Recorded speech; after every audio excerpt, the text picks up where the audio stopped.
Good morning, everyone, and welcome to Unique Not Different. My name is Shamla, and today with me I have Mrs. Nicole Cowie. Yes. Yes. Hi. Good morning. Before I begin, I just literally just read some stats, and do you know that there are over 12,000 students who suffer from mental health, and there are over 100, actually, oh yes, over 100 patients that are being admitted to the San Fernando Mental Health Clinic on, I think, a monthly. Wow. So that is startling. And with me, I have Nicole Cowie. She has a mental disability, not so? Yes, I do. Right. What type of disability is this? I've been diagnosed with bipolar disorder. Right. Yes. You have been very vocal about it? Yes, I have. At what age were you diagnosed? 21. 21 years? Yes. Wow. And growing up as a child, well, obviously, bipolar started when you were very young. No, it would have started around the age of 18 because... 18? Yeah, because most of the times the onset is during your teens to early 20s. Okay, I guess that is when, you know, your body starts to change and your mind starts thinking different. Yes, you know? And also because remember your body is changing, your mind is changing, you have a lot of life changes as well during your adolescence, so that's what happens. You know, have responsibilities that would affect you. Yes. So how was that like being diagnosed? Unfortunately, it was that I ended up being diagnosed when I went to mental hospital. Unfortunately, I was involuntarily committed, so I didn't know when I was diagnosed. Okay. I just knew when things began to click again, and I was released. So I don't know what the details were. All right. And in terms of making friends, going back to school, going back in the school system and stuff like that, what was that like? Well, for me, basically, my life fell apart at 21. I was working, I was doing everything, and my life fell apart. And I had to build it back from scratch. And I took it was 2001. So by 2007 thereabouts, which would be when we would have first met, is when I eventually entered UE. Right. And UE was my entree into building back into life as is. And making friends, because I know bipolar disorder comes with its pros and cons, etc. Yes. So in terms of making friends and being in that social system. Well, for me, the thing about it is, remember, I came to bipolar as a young adult, so I already had friends. One of my friends I've had for 25 years, so I met him as a teen. Right. So they're friends. So I made friends. But you also find that when you have a mental illness and you're at a low point, you lose friends. So, I mean, it's an ebb and flow, but I always say the persons who remain with you are the persons who love you for you and see you underneath the illness regardless. Right. And in terms of coping with school, because schoolwork itself is a lot of stress, and it is taxing mentally.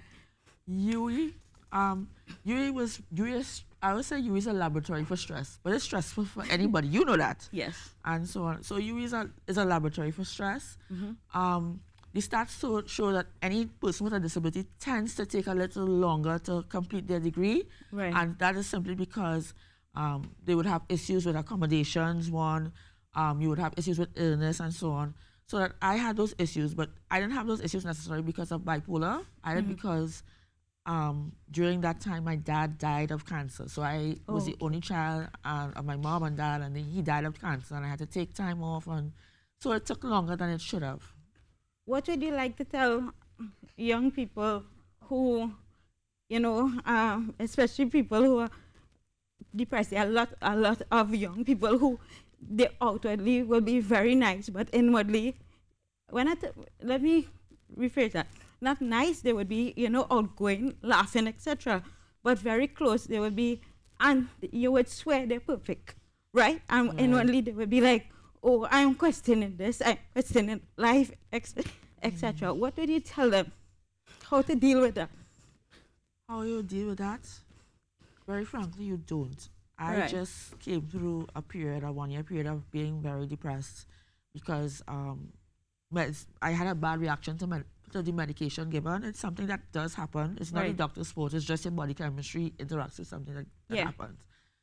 And I would say it's a case of really, literally, I think at the time, forcing myself to get up, to bathe, to do the normal things. And then also, at the end of it, you have to reach out to somebody. It has to be, it doesn't have to be the persons that you are around, because sometimes the person that you're around can't handle you being depressed, but you have to reach out and you have to keep reaching out, so that if somebody doesn't love you or doesn't care for you or doesn't support you well, you have to reach out, you have to persist in reaching out, because there's somebody somewhere who will hold your hand and hold you. And I had friends like that who used to come visit me, who used to come take me to the beach. I mean, I wouldn't be good company, but they would come and so on and so on. To get you out of that mindset. To begin to get me out of that mindset. But also for myself, because I've been managing the illness for about nearly 2 decades now, I also began to seek the help that I needed at that particular point in time. Right. And because I have that proactive stance and so on, I began to seek that help in terms of mental health professionals and so on. So it's a combination of sometimes really fake it till you make it. Yeah. And do it. Now, it's not easy, especially when you're suicidal, but... Yeah. I can ask you a personal question. Sure. Were you ever at that point? Yeah. What they say is that you have suicidal thoughts, but that doesn't necessarily mean that you will commit suicide. Right. Women are less... What the stats say is that women are more likely to have the suicidal thoughts, but less likely to commit. Men are more likely to commit, to go through the whole act. Yes. Attempt to go through the whole act. That makes sense, though. Thinking logically, practically. Yes. That makes sense. No offense, boys. No offense. No offense, boys. No, no. You are outward activists. Yes. In terms of disability and mental health. Yes. Can you just briefly tell us some of the work that you're doing? Well, it's a lot. I do online activism. So that's Facebook, Twitter. And you have a viral hashtag? Yes, called Disabled Snack.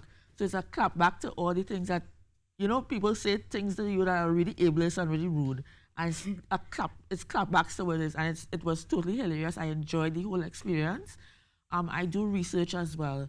So I have research papers in the queue, and one particular project is with UE.